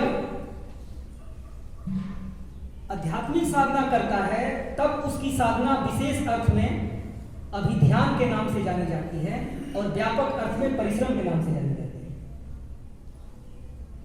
समझ में आई बात? मनुष्य जब आध्यात्मिक साधना, आध्यात्मिक क्षेत्र में जब आगे बढ़ता है, परिश्रम करता है तो उसकी आध्यात्मिक साधना कैसी होती है? आध्यात्मिक क्षेत्र में अभिध्यान के नाम से जानी जाती है और विशेष अर्थ में उसको परिश्रम के नाम से जाना जाता है। और जब मनुष्य भाव जगत में जब साधना करता है तो वह विशेष अर्थ में धारणा और व्यापक अर्थ में परिश्रम के नाम से जानी जाती है। भाव जगत में जब साधना करेगा वो तो विशेष अर्थ में बाबा कहते हैं धारणा के नाम से और व्यापक अर्थ में परिश्रम के नाम से। और जब स्थूल क्षेत्र में, जागतिक क्षेत्र में जब मनुष्य जब परिश्रम करते हुए जब आगे बढ़ता है, संघर्ष करते हुए जब आगे बढ़ता है तो उसकी साधना कैसी हो जाती है? विशेष अर्थ में श्रम हो जाता है और व्यापक अर्थ में परिश्रम के नाम से जाना जाता है। व्यापक अर्थ में किसके नाम से? परिश्रम के नाम से। इसलिए कहा गया है कि मनुष्य को परिश्रम करना है। इसलिए कहा गया है परिश्रमेण बिना कार्य सिद्धि भवति दुर्लभम, दुर्लभा। बिना परिश्रम का कोई भी सिद्धि नहीं हो सकती है। और इन्हीं तत्वों को एक साथ मिल करके भगवान सिंह ने क्या कहा? कर्म की कुशलता, कर्म की कौशल। इसलिए कहा गया है योग कर्मसु कौशलम। योग क्या है? कर्म का कौशल है। देखिए बाबा ने कितना सुंदर तरीके से इसको समझाया कि मनुष्य अपने भौतिक, मानसिक, आध्यात्मिक तीनों स्तर में संग्राम करेगा, परिश्रम करेगा और उसके तीनों स्तर की जो साधना है वो विशेष अर्थ में और व्यापक अर्थ में अलग अलग मानी जाती है। और इस तीनों स्तरों को जब एक साथ जब समुचित भाव से जब मिला दिया जाता है तो इसी को योग कहा जाता है। योग का मतलब है योग कर्मसु कौशलम, योग कर्म का कौशल है। भगवान कृष्ण ने कहा है प्रत्येक कर्म को सुंदर तरीके से रूपान्वित करने का जो तरीका है वही है योग। इसीलिए आप देखे होंगे जो व्यक्ति ध्याननिष्ठ है, जो व्यक्ति योगनिष्ठ है, उसका जीवन शैली बहुत ही अनुशासित होगा। वो हर काम को इतना सुंदर तरीके से रूप देगा कि उसके हर काम में एक अलग ही आकर्षण होगा, देवत्वपूर्ण आकर्षण होगा। ये व्यवहारिक बात मैं बोल रहा हूँ, आप ही अपने जीवन में इसको अपना करके देख लीजिएगा। योग का मतलब खाली आंख बंद करके बैठे हैं नहीं, आंख बंद करके बैठे हैं, चारों तरफ गंदगी पड़ी हुई, अपने रूम में बैठे हैं और पूरा घर गंदा पड़ा हुआ है, पूरा किचन गंदा पड़ा हुआ है। नियम साधना का बाबा ने पहला क्या दिया है? शौच, और पांचवा क्या है? ईश्वर प्रणिधान। तो शौच और ईश्वर प्रणिधान के बीच बहुत ही रेशनल साइंस छिपा हुआ है, इसको समझना चाहिए। शौच के बिना ईश्वर प्रणिधान संभव नहीं है। अब आंख बंद करके बैठे रहिए, कौन मना करता है? अगर आंख बंद करके बैठ जाने से साधना हो जाती तो इस दुनिया में आंख बंद करके बैठने वालों की कमी नहीं है। आप हिमालय में चले जाइए, 100-100 साल से लोग बैठा हुआ है वहां। बाबा कहते हैं कि उन लोगों की साधना कभी फलित नहीं हो सकती जी। उससे अच्छा हमारे परिवार में हमारे बच्चे बच्चियों के एक मासूम चेहरे के पीछे इतना बड़ा देवत्व की भावना छिपी रहती है। उनकी साधना समाज में रहकर, परिवार में रहकर के जो साधना हो जाती है, वो बड़े बड़े हिमालय के कंदराओं में जो योगी लोग बैठे हैं, उनकी भी साधना सैकड़ों साल में नहीं हो पाती है। ये बाबा ही बात कर रहे हैं। हमारे बच्चे बच्ची का जो चेहरा है वो डिवाइन एकदम उसकी अभिव्यक्ति है, झलकता है। आप 2 मिनट भी आंख बंद करके भूत स्तुति, आसन स्तुति, स्तुति करेंगे और गुरु ध्यान करेंगे तो देखिए आपके मन में कैसी भावना होती है। तो वह जो साधना आप कर सकते हैं वो बड़े बड़े योगियों के लिए वो नहीं। वो तो बैठे हुए हैं हिमालय के कंदराओं में और सोच रहे हैं कि कलकत्ता के गुड़ का कब संदेश मिले। नहीं, कलकत्ता का गुड़ का बना हुआ कब संदेश मुंह में आ जाए। उनका मन संसार में भटक रहा है और हम लोग संसार में रह करके अपने मन को अपने गुरु के चरणों में हमेशा के लिए उलेट दिए। तो बाबा कहते हैं कि आंख बंद कर लेने से साधना हो जाती, तो आंख बंद करने वालों की धरती पर कमी नहीं है। बैठे रहो आंख बंद करके, कौन मना करता है। लेकिन अगर साधना करनी है तो बाबा ने प्रॉपर उसका सिस्टम दिया है। अगर उस सिस्टम के अकॉर्डिंग आप नहीं बढ़ेंगे आगे तो आपकी साधना सिर्फ मैकेनिकल बन करके रह जाएगी। आप बैठिए 6 लेसन पूरा रट लीजिए 6 लेसन को, लेकिन वो साधना आपका व्यवहार में कभी नहीं दिखेगा। इसलिए बाबा कहते हैं साधना का जो हमारा जो व्यवहारिक रूप है क्या है, सुंदर अभिव्यक्ति जीवन की हर एक क्षेत्र में। इसलिए कर्म की कुशलता ही योग है। इसलिए साइंस यही है कि शौच के नियमों को मान करके जितना आप चलेंगे, आपका शरीर, मन, वातावरण उतना ही पवित्र रहेगा और आप 2 मिनट भी बैठेंगे तो ईश्वर परिणाम आपकी हो जाएगी। इसलिए इसके पीछे बहुत बड़ा रेशनल साइंस बाबा दिए हुए हैं। इसको हम सभी साधक साधिकाओं को समझना चाहिए।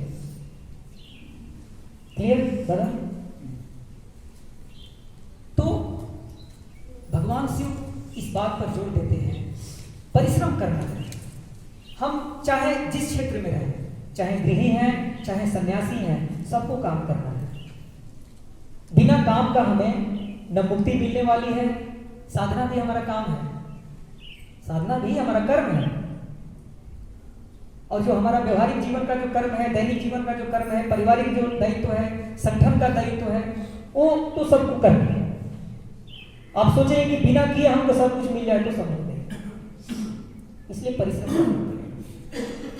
जमालपुर की घटना है। जमालपुर में जब मेरी पोस्टिंग थी तो वहाँ करीब हॉस्टल में बहुत सारे लड़के थे, करीब 25-30 लड़के रहते थे वहाँ पर।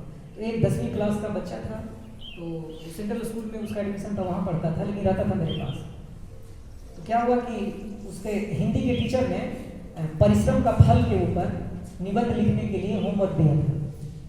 तो आया मेरे पास, बोले दादाजी इसके ऊपर कुछ लिखा दीजिए। मैं बोला हाँ जरूर लिखा दूंगा। तो यही बाबा की जो बात है, परिश्रम बिना कार्य से ये पूरा करीब 3-4 पेज में बढ़िया से सजा करके लिखा दिया। और अंत में भगवान शिव की जो सातवीं युक्ति है ना, अंत में लिख दिया कि इस तत्व को अच्छी तरीके से भगवान सदाशिव ने मनुष्य को कहा था खुले कंठ से, परिश्रमेण बिना कार्य सिद्धि बहुत ही दुर्लभ। तो वो बच्चा दूसरे दिन स्कूल गया, जब उसका हिंदी का टीचर जब पढ़ा तो उसका दिमाग का ताला खुल गया। बोला ये तुम तो नहीं लिख सकते हो, सीधे बोला उसने, ये तुम तो नहीं लिख सकते हो, बोलो ये किसने लिखा है।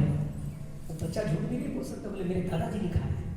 बोले तुम्हारे दादाजी से मैं मिलना चाहता हूँ, क्योंकि ये बात कोई साधारण व्यक्ति की हो ही नहीं सकती। वो टाइम लिया और संडे की छुट्टी में वो टीचर आश्रम आए। वो कभी आनंद मार्ग के सभी दिन नहीं आते, जानते थे कि आनंद मार्ग है, लेकिन कभी आश्रम नहीं आते, जानते आए। हमारी उनसे मुलाकात हुई, बहुत चर्चा हुई और इतना इंस्पायर हुए कि गुरुदेव ने इतनी सुंदर साहित्य दिया हुआ है, हम लोग अंधेरे बैठे हुए हैं, अंधेरे में जी रहे हैं, इतनी प्रभावित हुए हो। और रमस सेवा संकाय लिए पढ़े और बहुत प्रभावित होने के बाद 1 सप्ताह बाद आकर के भिक्षा उठनी हुई। और सेंट्रल स्कूल में टीचर है, तो ट्रांसफर पोस्टिंग सिस्टम है, अब उनकी पोस्टिंग बनारस में हो गई और आज भी हमारे संपर्क में और अच्छे साधक है। तो देखिए बाबा की बात किसको कब अच्छी लग जाए, कब किसके मन को साधना के मार्ग पर चलने के लिए प्रेरित कर दे, ये कहना बड़ा मुश्किल है। अब एक बच्चा 10वीं क्लास का टीचर को प्रभावित कर दिया, भाई माध्यम तो बाबा ही है ना, बाबा ने उसके अंदर प्रेरणा दी। तो ये चीजें हैं, इसलिए परिश्रम करने वाला व्यक्ति समाज में कभी भी अवहेलित जीवन नहीं जिएगा। अब काम नहीं करेंगे तो घर के माता पिता भी, बच्चा अगर बड़ा हो गया, पढ़ा लिखा करके बेटा बड़ा हो गया, अगर कोई काम नहीं करेगा तो माता पिता भी उसको डांटते हैं, काम धाम करता नहीं है, खाली खा करके दिन भर सोते रहता है, होता है कि नहीं? तो फिर कला होने लगता है, क्लैश होता है, फिर दरार पड़ने लगती है, फिर शादी ब्याह के बाद में आदमी फिर अलग हो जाता है। भाई कुछ करोगे नहीं तो बैठा कर तो कौन खिलाएगा, कोई भी नहीं बैठा कर खिलाएगा। अब उस टाइम नहीं रहा, इसलिए परिश्रम करना है हमें भौतिक क्षेत्र में, मानसिक क्षेत्र में, आध्यात्मिक क्षेत्र में। बाबा का जो एक सुंदर संगठन का जो सिस्टम है, जो रूप है, उस अनुसार हमें आगे बढ़ना है। तो परिश्रम में बिना कार्य से दृढ़ भौतिक दुर्लभ, समझ में आ गया? आगे है धर्म सह न यत्र न सत्यमस्ति। धर्म कहते हैं ना कि ये जो हमारा संसार है, इसकी जो व्यवस्था है, ये सत्याश्रयी है। जहां सत्य है वही धर्म है। इसलिए सत्य की परिभाषा बाबा जीवन वेद में बहुत ही अच्छा बताया। सत्य का मतलब क्या है? वांग मनसा परहितार्थम सत्य है, मन की वह भावना जिससे दूसरे का हित हो, कल्याण हो, है ना, उसी को सत्य कहा जाता है। वांग मानसा परहितार्थम सत्य, मन की वह भावना। तो जो बुद्धिमान लोग होते हैं सत्य को भी कल्याणकारी बनाते हैं रित के रूप। सत्य को तो जो टाइम प्लेस पर्सन से बियॉन्ड है, बाबा ने उसको सत्य कहा, जो कभी चेंज नहीं होता है। तो बाबा ने परमात्मा को, गॉड को सत्य का रूप दिया। और ये जो संसार है ये अपेक्षित सत्य है, एक रिलेटिव ट्रूथ है, इसमें एक परिवर्तन है ना। तो जो परिवर्तनशील सत्ता है उसको हम एब्सोल्युटली राइट तो नहीं मानते हैं, लेकिन रिलेटिव राइट के रूप में हम स्वीकार करते हैं, क्योंकि ये जगत परमात्मा का ही एक अभिव्यक्ति है, इसलिए इसको झूठा नहीं कर सकते। शंकराचार्य जी ने कह दिया था ना कि ब्रह्म सत्यम जगत मिथ्या, लेकिन बाबा ने कहा नहीं जी, जगत भी सत्य है लेकिन अपेक्षित सत्य है, वो परमात्मा की ही अभिव्यक्ति है। इसलिए उसको इग्नोर करके हम समाज में कभी भी प्रगतिशील नहीं हो सकते, उसको साथ लेके चलना पड़ेगा, किसी को छोड़ नहीं सकते। तो जहां सत्य है वहीं धर्म है। इसलिए जहां पर धर्म की बात आती है, वो कहते हैं ना कि धर्म रक्षति रक्षतः। जब धर्म की रक्षा आदमी करता है, इसके लिए सत्य का पालन करने के लिए, तब धर्म उसकी रक्षा करता है। ये मन में हमेशा रहना चाहिए, क्योंकि धार्मिक व्यक्ति हमेशा धर्म पर चलता है। और जब धार्मिक व्यक्ति जब धर्म पर चलता है तो धर्म के 10 लक्षण उसके अंदर धीरे धीरे आने लगते हैं। वो धर्म का 10 लक्षण क्या है? धीति, क्षमा, दमो, अस्त्यम, शौच, इंद्रिय निग्रह, धी, विद्या, सत्यम, क्रोध, 10 धर्म लक्षण है ना। तो ये जो 10 लक्षण है, 10 लक्षण में पहला धर्म का लक्षण क्या है? धीति। धीति का मतलब धैर्य, पैसेंस। तो धार्मिक व्यक्ति का पहला लक्षण है वो धैर्यवान होंगे, वो किसी भी परिस्थिति में घबराएंगे नहीं। तो धार्मिक व्यक्ति का पहला लक्षण है कि हम किसी भी परिस्थिति में, कितनी भी बड़ी बड़ी मुसीबतें आएंगी जीवन में, हम घबराएंगे नहीं। हम गुरु के सिस्टम के साथ एकदम अटूट विश्वास के साथ पिलर के जैसा खड़े रहेंगे, हिमालय पहाड़ के जैसा खड़े रहेंगे। जो होगा देख लेंगे, गुरु हमारे साथ है। तो धर्म के ऊपर बाबा एक आनंद वचनामृतम में बहुत सुंदर बात बताए हैं। एक राजा थे, उन्होंने बाजार लगाया, सबको मालूम है ना, बाजार लगाए। तो बोले कि इस बाजार में कोई भी चीज अगर नहीं बिक पाएगी तो हम शाम को उसको खरीद लेंगे। तो सब लोग आए, अपना अपना दुकान लगाए, सबकी सामान बिकती गई। लेकिन अंत में एक आदमी अलक्ष्मी की मूर्ति लेके आया। उसकी मूर्ति कौन खरीदेगा? अलक्ष्मी की मूर्ति कौन ले जाएगा? तो शुभ है। तो राजा के पास आया, बोला राजन आपने तो वचन दिया था कि आप खरीद लो। तो राजा ने कहा कि हाँ भाई, मैं तो वचनबद्ध हूँ, क्योंकि मैं तो धार्मिक आदमी हूँ, इसलिए मैं खरीद लेता हूँ। तो अलक्ष्मी की मूर्ति खरीद करके ले गए। तो लक्ष्मी के आने से उस घर की लक्ष्मी भी चली गई, सारे देवी देवता सब निकल गए। राजा बोले कोई बात नहीं जी, धर्म हमारे साथ है ना, हम धर्म के लिए ही नहीं सब किए हैं। तो अंत में खड़े थे राजन, तो देखते थे कि एक सफेद धोती कुर्ता पहने हुए खटखट कर करके एक और पीछे से आदमी निकल रहे हैं। तो राजन बोले आप कौन है? बोले मैं धर्म हूं। बोले धर्म तुम नहीं जा सकते हो, क्योंकि आज जितना भी दिन भर का ड्रामा हुआ है ना, वो सिर्फ तुम्हारे ही चलते हुआ है, इसलिए तुम नहीं जा सकते हो छोड़कर। इतनी बात कह रही थी कि धर्म बोले कि हाँ राजन बात तो तुम सही बोल रहे हो, तो मैं रह जाता हूं। और जब धर्म रह गए तो नारायण भी आ गए, सारे देवी देवता अंदर आ गए। अंत में लक्ष्मी आ रही थी घूंघट का चुप चुप करके। तो अब राजा पूछे तुम कौन हो? अब वो शर्मा रही है। तो बाबा का कहना है कि धर्म पर जब आप अडिग रहेंगे तो धर्म आपकी रक्षा करेगा, किसी भी परिस्थिति में आपको घबराना नहीं। इमरजेंसी जब हम लोग झेल गए, कैसी विकट परिस्थिति थी, आज हम लोग यहाँ बैठे हैं किसके कारण? सिर्फ गुरु पर अटूट विश्वास, संस्था में विश्वास, समर्पण के चलते आज हम लोग यहाँ बैठे। इसीलिए कितनी भी भयंकर परिस्थिति आएगी, बाबा क्या बोले कि इस धरती पर कोई भी शक्ति हमसे बड़ी नहीं है। तामसिक शक्ति से लाख गुना ज्यादा पावरफुल राजसिक शक्ति है, और राजसिक शक्ति से लाख गुना अधिक पावरफुल सात्विक शक्ति है। तुम लोग सात्विक शक्ति के साथ हो जी, मैं तुम लोगों के साथ हूं। इसलिए धरती पर किसी भी शक्ति से तुम्हें भयभीत होने की जरूरत नहीं है। धर्म तुम्हारे साथ है, धर्म पर चलते रहो, एक दिन तुम्हारी विजय निश्चित है। इसलिए सत्य का सहारा लेंगे, जीवन में धर्म की रक्षा करेंगे, धर्म आपकी रक्षा करता हुआ चलता जाएगा। जीवन में कितनी भी तकलीफ होगी, लेकिन इसका रिजल्ट आपको बहुत अच्छा मिलेगा। क्योंकि जीवन में दो रास्ते आते हैं, प्रेय का और दूसरा श्रेय का। तो प्रेय के रास्ते पर जब आदमी चलता है तो शुरू में उसको बड़ा ही अच्छा लगता है कि अरे वाह क्या आनंद है, लेकिन उसका अंत बहुत दुखदायी होता है। और जब श्रेय के रास्ते पर जब मनुष्य चलते हैं तो शुरू में बहुत तकलीफ होती है। जैसे महाभारत काल में पांडवों को देखिए, भगवान कृष्ण की बात मानते थे, धर्म के रास्ते पर थे, कितना अपमान वो लोग सहा। पत्नी का खुलेआम वस्त्रहरण करने का प्रयास किया गया, उनको दासपुत्र कह करके कहा गया, कितना अपमान हुआ। पांडव थे, एक एक महारथी थे, चाहते तो क्या नहीं कर सकते थे, लेकिन उन लोगों ने भी इस परिस्थिति का सामना किया, धर्म का पालन किया, और अंत किसका हुआ? कौरव में कोई बचा?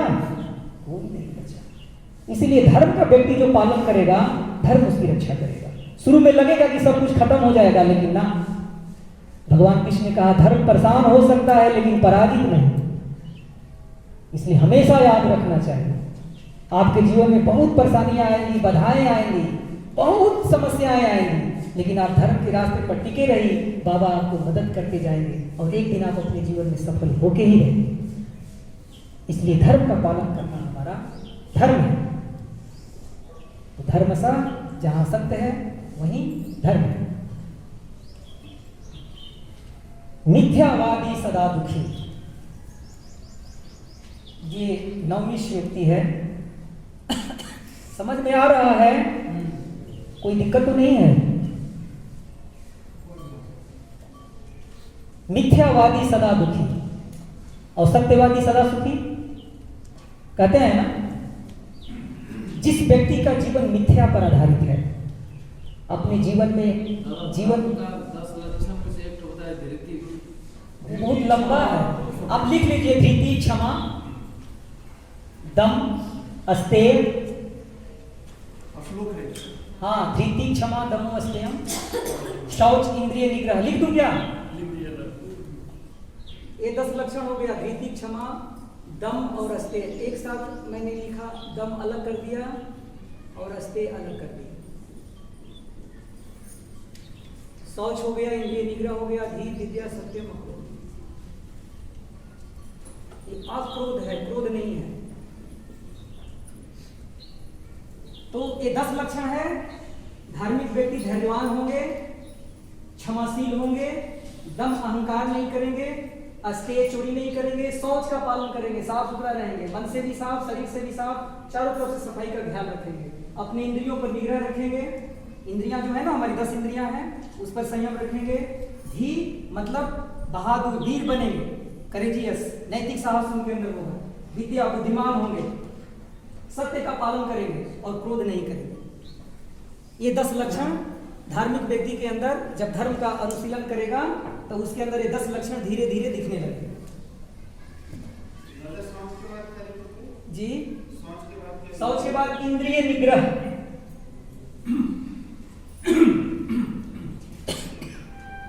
तो मिथ्यावादी सदा दुखी। बाबा कहते हैं इस जगत का कोई भी प्राणी झूठ बोलना उसका स्वभाव नहीं है, लेकिन मनुष्य झूठ बोलता है। किस कारण से? 2 कारण से, एक स्वार्थ के कारण और दूसरा भय के कारण। इस 2 कारण से मनुष्य झूठ बोलता है। पहला अपने स्वार्थ के लिए और दूसरा भय के कारण। और भय एक ऐसी चीज है कि भय के कारण आदमी झूठ पर झूठ बोलते जाता है। एक झूठ को छुपाने के लिए 1000 झूठ का सहारा लेता है, इसलिए उसका जीवन नरक हो जाता है।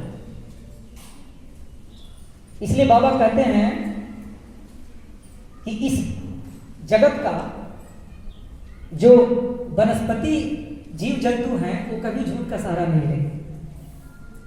भेड़िया को शिकार पकड़ने में सहायता होगी, वो अपनी आवाज कभी नहीं बदलता है क्या? कभी नहीं बदलता। पीपल का पेड़ जो अपना सिराएं हैं वो कभी चेंज नहीं करता है कि उसकी उम्र कितनी है। आप उसके सिरा को देख करके आप पहचान लेंगे, लेकिन यहाँ तो आदमी अपने नौकरी के लिए इधर से उधर अपनी उम्र कर देता है। टैक्स से बचने के लिए अपने बिजनेस में इधर से उधर काम करना शुरू कर देता है उल्टा सीधा। तो आदमी अपने जीवन को मिथ्यावादी बना लिया है, इसलिए उसके जीवन में दुख है। अगर ये दुख इस कदर बढ़ जाता है कि आदमी को आदमी से संदेह करना सिखाता है, संदेह पैदा करता है। गुप्तचर के पीछे गुप्तचर, उस गुप्तचर के पीछे गुप्तचर लगाता है लोग कि पहला गुप्तचर ठीक से काम कर रहा है कि नहीं, उसके पीछे दूसरा गुप्तचर लगा दिया, उसके पीछे फिर दूसरा गुप्तचर लगा दिया कि वो ठीक से काम कर रहा है कि नहीं, और अंत में उसको मरवा देता है। English system. सोचिए, तो मिथ्या का सहारा लेने का मतलब कि आदमी बिल्कुल पापी बन जाता है। पापा से कुटला गति आगे आएगा, उसमें चर्चा करेंगे। तो बाबा कहते हैं हाँ, अभी आदमी पे लोगों को भरोसा नहीं है, सीसीटीवी कैमरा पे लोगों को भरोसा है। हाँ, क्यों नहीं रहेगा भरोसा? बोलते हैं हम बोले नहीं मानेगा। क्यों भरोसा करेगा आदमी? क्योंकि आदमी अपने आप को ऐसा बना लिया है कि आदमी के बातों पर विश्वास ही नहीं है। और जिस आदमी की बात की कीमत नहीं है उसको आदमी नहीं कहते हैं। कहते हैं ना लोग कि कैसा आदमी है, इसके बात की कीमत ही नहीं है, अभी कुछ बोलता है, कल कुछ बोला, परसों कुछ बोला। आजकल के नेता लोगों को देखे हैं ना, मन में सोचता है कुछ और मुंह से बोलता है कुछ और करता है कुछ, है ना? तो ऐसे 3rd क्लास के लोगों की जरूरत है। निम्न श्रेणी की। हमें उत्तम श्रेणी का मनुष्य बनना है, जो मन में सोचेंगे वही मुख से बोलेंगे, जो मुख से बोलेंगे वही अपने जीवन में करेंगे। ऐसा 1st क्लास का आदमी चाहिए ना बाबा को। उत्तम श्रेणी का मनुष्य बनो, बाबा का एक चैप्टर है ना, आनंद बचनामृत में लिखे हैं। तो मिथ्या का सहारा आदमी जब लेने लगता है तो उसका जीवन पूरा दुख से भर जाता है। इसलिए कहा गया है कि मिथ्यावादी सदा दुखी, सत्यवादी सदा सुखी। जिसका जीवन सत्याश्रयी है, जो सत्य का सहारा लेता है, सत्य पर चलता है, वो व्यक्ति सुखी है। इसलिए ऋग्वेद में एक सूत्र है कि सुखी कौन है? सुखम सेते सत्यवक्ता, सुखम सेते मितव्ययी, हितभुक मितभुक चैव तथैव विजितेन्द्रिय। सुखम सेते सत्यवक्ता, जो सत्यवादी है उसका जीवन सुखी है। सुखम सेते मितव्ययी, जिसका जीवन कम से कम आवश्यकता के साथ चल रहा है, जो मिनिमम रिक्वायरमेंट के साथ अपने जीवन का निर्वाह करता है, उस व्यक्ति का जीवन सुखी है। कमाई है 20,000 की और खर्चा 50,000 करेंगे तो जीवन में कहां से सुख होगा? क्लैश बढ़ेगा ना घर में, स्वाभाविक है। लोन होगा, मन में चिंता रहेगी कि लोन कैसे पूरा करेंगे, कैसे देंगे लोन। इसीलिए बाबा कहते हैं कि मिनिमम रिक्वायरमेंट, कम से कम आवश्यकता के साथ जो व्यक्ति अपने जीवन का निर्वाह करेगा उस व्यक्ति का जीवन सुखी। जब तक मनुष्य के जीवन में संतोष नहीं आएगा तब तक मनुष्य अपने जीवन में कभी भी सुख का अनुभूति नहीं करेगा। इसलिए बाबा नमामि कृष्ण सुंदरम में कहते हैं, सर्पाः पिबन्ति पवनं न च दुर्बलास्ते शुष्के तीणे बन गया बलिना भवंती, कंदे फला छयंती कालम, कंदे फला मुनि छयंती कालम, संतोष एवं पुरुष से परम विधान। सर्पा पिबंती पवनम न च दुर्बलास्ते, सांप हवा पी करके जीवित रहता है, उसका विष तो किसी से कम नहीं। ये भगवान कृष्ण संतोष को लेकर के अर्जुन को समझा रहे थे। उस श्लोक को बाबा नमामि कृष्ण सुंदरम में कोट किए हैं। वो चैप्टर है, आप लोग पढ़िएगा तो उसका बहुत सुंदर व्याख्या दी है बाबा। तो सर्पा पिबंती पवनम न च दुर्बलास्ते, बाबा कहते हैं कि सांप हवा पर जीवित रहता है, उसका विष तो किसी से कम नहीं। जंगल का हाथी पेड़ पौधे सूखे पत्ती खा करके कितना बलवान होता है, जंगल का सबसे विशाल जानवर, उसका बल तो किसी से कम नहीं। जंगल के अंदर रहने वाले ऋषि महर्षि लोग जमीन के अंदर कंद फल फूल खा करके सैकड़ों साल जीते हैं, उनका बुद्धि किसी से कम नहीं। आज सारा ग्रंथ वेद सब उन्हीं के द्वारा लिखा गया है, जिसको आज हम लोग पढ़ रहे हैं, उनकी बुद्धि किसी से कम नहीं। अतः संतोष एवं पुरुष से परम निधानम, मनुष्य के जीवन में संतोष है वो सुखी है, संतोष नहीं है तो व्यक्ति का जीवन कभी भी सुखी नहीं है। इसलिए बाबा यम नियम साधना में कहते हैं, जिस व्यक्ति का जीवन जितना अपरिग्रही होगा वो व्यक्ति उतना ही संतोषी होगा, क्योंकि अपरिग्रह और संतोष के बीच बड़ा ही अच्छा संबंध है, बहुत ही साइंटिफिक संबंध है। जो अपरिग्रह को नहीं मान के चलेगा उसके मन में कभी संतोष आ ही नहीं सकता, ठीक है। इसलिए उसके बाद सुखम सेते मितव्ययी हित भुक मित भुक, जो भोजन हितकारी है और जो लोग ऋतु के अनुसार भोजन करते हैं। क्या बोला दादा जी? जो भोजन हितकारी है, संस्कृत में हित भुक मित भुक, हितकारी और ऋतुकारी, जो भोजन ऋतु के अकॉर्डिंग जो व्यक्ति करता है और जो भोजन हमारे लिए हित में है। भगवान शिव ने कहा ना प्रमिताहार, जो भोजन हमारे लिए सही है उसी भोजन को लेना है। ऐसा नहीं कि जीव मिला है तो कुछ भी खाते रहे, संयम, इंद्रिय संयम। तो भोजन पर हमें नियंत्रण करना है। हितभुक मितभुक का मतलब वह भोजन जो हमारे हित में है और वैसा भोजन जो हमें ऋतु के अनुसार करना है, ऐसा व्यक्ति का जीवन सुखी है। उसके बाद किसका जीवन सुखी है? चाहे वह तथैव विजितेंद्रिय, जिसने अपने इंद्रियों पर विजय प्राप्त कर लिया है, जिसकी इंद्रियां जिसके बस में है, उस व्यक्ति का जीवन सुखी है। जिस व्यक्ति की इंद्रियां उसके नियंत्रण में नहीं है, वो व्यक्ति का जीवन मिथ्याचारी हो जाता है। वो व्यक्ति सिर्फ अपने विषय में सोचने लगता है और इतना स्वार्थी हो जाता है कि वो समाज में अहित को छोड़ करके समाज का और कुछ नहीं कर पाता है। इसलिए भगवान कृष्ण कहते हैं कि ऐसा व्यक्ति मिथ्याचारी पापी है, जो सिर्फ अपने विषय में सोचता है। वह व्यक्ति जो समाज के विषय में सोचता है, अपने से बाहर जाकर के सोचता है, सबके कल्याण के विषय में सोचता है, वही व्यक्ति योगी है। उसी की यात्रा और उसी का कर्म सफल हो सकता है समाज में। तो अपने इंद्रियों पर हमें संयम करके चलना है, नियंत्रण करके चलना है, वही व्यक्ति सुखी हो सकता है।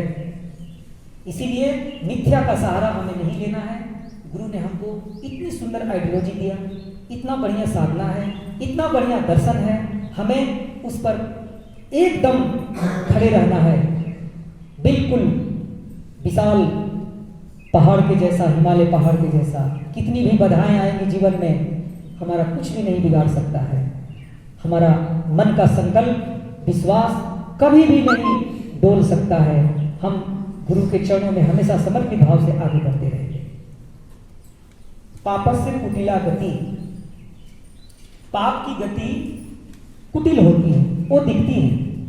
जो आदमी पापी होता है ना, उसका पाप कभी छूटता नहीं, आज नहीं तो कल आ जाएगा।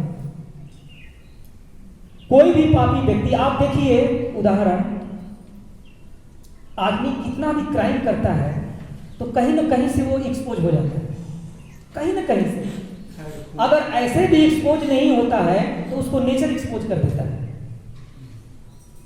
इसीलिए आदमी जो कर्म करता है उसको भोगना है, इसके लिए तैयार रहना चाहिए। इसलिए बाबा ने कहा कर्म पर मनुष्य का अधिकार है। भगवान कृष्ण ने कहा ना कि कर्म पर मनुष्य का अधिकार है, इसलिए मनुष्य कर्म सोच विचार कर करेंगे। अवश्यमेव भोक्तव्यम कृत कर्म शुभाशुभम, इसलिए गलत चीज करेंगे तो उसको भी भोगेंगे, शुभ चीज करेंगे तो अच्छा चीज जीवन में आएगा, उसका संस्कार अच्छा बनेगा। इसीलिए पाप का रास्ता कभी भी नहीं छूटना है, क्योंकि पाप का रास्ता हमें नरक के दरवाजे पर ले जाएगा, हमारे जीवन को अस्त व्यस्त कर देगा, और हमसे जो नुकसान होगा समाज का, परिवार का, राष्ट्र का, ये हम कल्पना भी नहीं कर सकते। तो ऐसे पाप की रास्ते से, पाप की गति से हमेशा बचना चाहिए, और इससे बचने के लिए बाबा ने एक ही रास्ता बताया। क्या? कोई भी हम काम करेंगे गुरु मंत्र करने का। गुरु मंत्र का हम जितना अभ्यास करेंगे अपने जीवन में, उतना ही हमारा जीवन सुदृढ़ बनेगा, पवित्र कर्म में हमको उपलब्धि होगी, और हमारा मन हमेशा अच्छे कर्मों के लिए प्रेरित होता रहेगा। इसीलिए गुरु मंत्र का सहारा लेकर के ही हर एक कर्म का रूप हमको देना है, ताकि उसका हमारे लिए किसी तरह का संस्कार नहीं बनने पाए। धर्म से सूक्ष्म गति, धर्म की गति बड़ी सूक्ष्म है, वो दिखती नहीं है। आप देखिए ना, आदमी कितना भी गलत काम करता है वो दिखने लगता है ना। और आप दोनों समय साधना करते हैं, धर्म का काम करता है, कहीं कोई नहीं जान पाता है। जानता है? नहीं जानता है। धर्म की गति इतनी सूक्ष्म है, और धर्म के 4 स्तंभ हैं। क्या क्या है? विस्तार, रस, सेवा, तदस्थि। विस्तार क्या है? अपने को विस्तार करना, ब्रह्म तक ले जाना। विस्तार, इतना हम अपने मन को साधना के माध्यम से विस्तारित करेंगे कि पूरा विश्व ब्रह्मांड हमारे मन के दायरे में आ जाए, हमारी क्षुद्रता खत्म हो जाए, हमारा मन इतना बृहद हो जाए। तो जब कोई नैरो माइंड हमारा नहीं रहेगा, इतना बृहद बन जाएगा, तो हम कोई भेदभाव नहीं रखेंगे। ये सारा जीव जगत, सारा संसार, विश्व ब्रह्मांड हमारा अपना हो गया। तो ऐसा जब हमारा मन जिस दिन बन जाएगा, तो अब जरा सोचिए कि आप कैसा हो जाएंगे, आपकी अभिव्यक्ति कैसी होगी। इसीलिए धर्म का जो पहला स्तंभ है वो है विस्तार। भागवत धर्म का ये 4 स्तंभ है। पहला विस्तार, दूसरा है रस। हमेशा अपने मन को आनंद घन सत्ता में लीन रखना है, हमेशा आनंद में रहना है। रस, सेवा। सेवा क्या है? बिना कुछ लिए किसी को देना। बिजनेस में क्या होता है कि हम किसी के बदले कुछ देते हैं ना, कुछ लेने के बदले कुछ देते हैं, तब हमको प्राप्त होता है। लेकिन सेवा एक तरफा होता है। हम सिर्फ देना जानते हैं, लेना नहीं जानते। इसलिए बाबा कहते हैं साधना, सेवा और प्यार, ये 3 चीजें जिससे मनुष्य अपने जीवन को महान बना सकता है। चौथा कोई चीज नहीं। चौथा क्या है? जब ये 3 काम हम करने लगेंगे तो हमारी पुनरावृत्ति हो जाएगी, हमारी तदस्थिति की प्राप्ति होगी। क्या? भागवत धर्म में हमारी प्रतिष्ठा हो जाएगी। इसीलिए धर्म के 3 रूप हैं। सूक्ष्म रूप में धर्म सहायता करता है, कारण रूप से धर्म सहायता करता है, और स्थूल रूप से भी धर्म सहायता करता है। आप अनुभव करेंगे, जब स्थूल रूप से जब धर्म सहायता करता है तो मनुष्य कर्म से और आंख से, उसके स्पर्श के माध्यम से उसके माधुर्य को अनुभव करेंगे कि धर्म हमको स्थूल रूप में मदद किया, हमारी सहायता किया। धर्म जब कारण रूप में जब हमारी सहायता करता है तो हम कैसे विचार करते हैं? प्रेम के द्वारा, प्यार के द्वारा, स्नेह के द्वारा हम अनुभव करते हैं कि धर्म हमारी रक्षा की है। और वही धर्म जब सूक्ष्म रूप में जब हमारी मदद करता है, सहायता करता है, तो मनन के द्वारा हम हमको अनुभव करते हैं कि धर्म ने हमारी रक्षा की। तो ये 3 रूप से धर्म हमारी रक्षा करता है। तो बाबा कहते हैं कि धर्म का साथ किसी भी कीमत पे नहीं छोड़ना है जी। धर्म हमारा सनातन है, और धर्म का पालन करना हमारे जीवन का मकसद है, एकमात्र मकसद है। इसीलिए धर्म का पालन करेंगे, और धर्म के रास्ते पर जब चलेंगे तो इसकी जो गति है ना, वो बहुत सूक्ष्म है। आप देख लीजिए, आनंद मार्गी लोग खूब बढ़िया बढ़िया काम करता है, दुनिया उतना नहीं जानती है। अगर एक आनंद मार्गी कहीं गलत कुछ हो गया उससे, तो पूरा चारों तरफ प्रचार हो जाता है। सोने की शुद्धता खोली जाती है पिक्चर होता है ना। क्यों? क्योंकि संसार आपसे उम्मीद करता है कि आनंद मार्ग के लोग बहुत अच्छे होते हैं, इनसे गलत नहीं हो सकता, इनसे गलती नहीं होती है।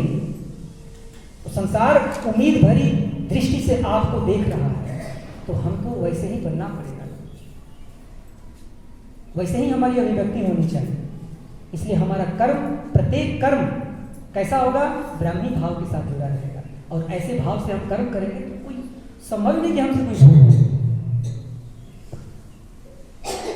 और अंतिम में है आत्ममोक्षार्थम जगत हिताय च। इसमें भी आत्मोक्षार्थ की बात बाबा बता रहे हैं, भगवान शिव बोल रहे हैं। आत्मोक्षार्थ जीवन में कैसे आएगा? भागवत धर्म का जो 4 जो स्तंभ है उसका पालन करने से हमें मोक्षार्थ की प्राप्ति होगी। तो विस्तार, रस, सेवा, तदस्थिति, इसको तो आपको मान के चलना ही पड़ेगा, क्योंकि हमारा ये भागवत धर्म का आधार है यही। इसके बिना हम मोक्षार्थ की प्राप्ति नहीं कर सकते। और बाबा कहते हैं दूसरा क्या है? जगत हित, क्योंकि जो हमारी साधना है उसका व्यवहारिक पक्ष क्या है? सेवा। जगत हित हमें करना पड़ेगा। बाबा कहते हैं कि जो लोग हिमालय की कंदराओं में सुदृढ़ साधना करते हैं, उनकी साधना बाढ़ की पानी में बह जाएगी। उनकी सुदृढ़ साधना बाढ़ की पानी में बह जाएगी जी, कोई फल नहीं मिलने वाला है जब तक उनकी साधना सेवा में परिवर्तित नहीं होगी। समाज के बीच रह करके, समाज के जो आवश्यकताएं हैं उसको समझ करके अगर उनका व्यवहारिक रूप नहीं होगा, तब तक उनकी साधना ताश के पत्ते की तरह बिखर जाएगी जी, कभी भी उनकी साधना फलित नहीं होगी। तो बाबा का, भगवान शिव का क्या निर्देश है कि गृही लोग अपने गृहस्थ धर्म का पालन करते हुए, भागवत धर्म में पालन करते हुए भागवत धर्म में प्रतिष्ठा पाएंगे। सन्यासी अपने सन्यास धर्म का पालन करते हुए, इसी समाज में रहते हुए अपने जीवन के अस्तित्व को समझ करके और भागवत धर्म में प्रतिष्ठा पाएंगे। यही आत्मोक्षार्थ जगत हिताय च।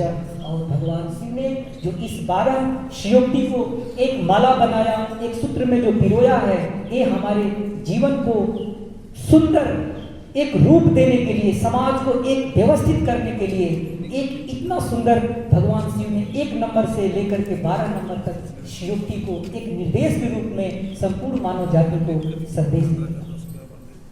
तो श्योक्ति का सार यही है। अब सोचिए कि भगवान शिव ये बात आज से 7,500 वर्ष पहले बोल गए, और वो बात आज भी उतनी ही सत्य है आज के समाज में। मतलब मनुष्य जैसा पहले था, आज भी मनुष्य की मानसिकता बदली नहीं है, ठीक वैसे ही है, वैसे ही पाप में लिप्त है, धर्म को नहीं जानना चाहता, नहीं समझना चाहता है, सोया हुआ अवस्था में है। सबके जीवन में पुनर्जागरण की जरूरत है।